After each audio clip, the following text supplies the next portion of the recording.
यादां तेरियां दे फुੱਲ परदेसिया मैं साहां च परोण लग पई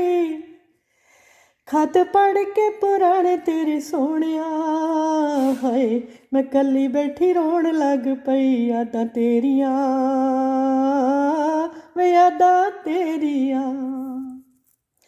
बावा मिट्टी दा बना के एक परसों मैं मंजे ते बिठा के चन वे बैठी तकदी रही मैं ओनू सामने वे सिर तेरी पग बन के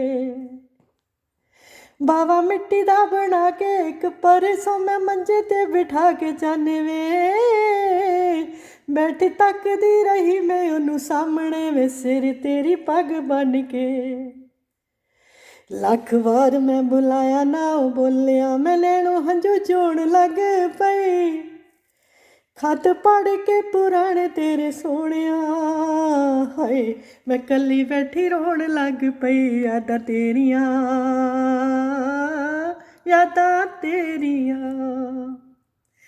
तेरा सोहणिया जंजीरी वाला कुड़ता मैं किल्ली उत्ते नित टंगदी तेरे सीने दी वाशना आवे जदों मैं ओदे कोलों लंघदी वे तेरा सोहणिया जंजीरी वाला कुड़ता मैं किल्ली उत्ते नित टंगदी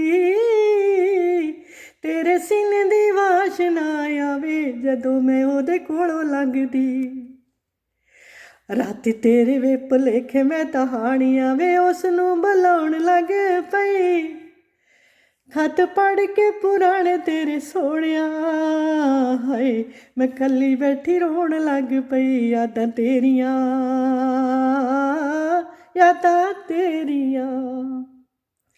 मेरा चित ना कल्ली दा किते लगदा मैं कल्ली बैठी सोचदी रवां तेरी फोटो नू सामने रख के विच ना तैनू लोचदी रवां मेरा चित ना कल्ली दा किते लगदा मैं कल्ली बैठी सोचदी रवां तेरी फोटो नू सामने रख के विच ना तैनू लोचदी रवां वे तू जाके ना आयो परदेसिया वे तू जाके ना आयो परदेसिया तरीके गल होण लग पई खत पढ़ के पुराने तेरे सोहणिया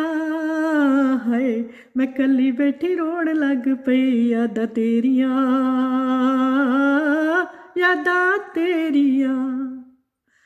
वे यादां तेरियां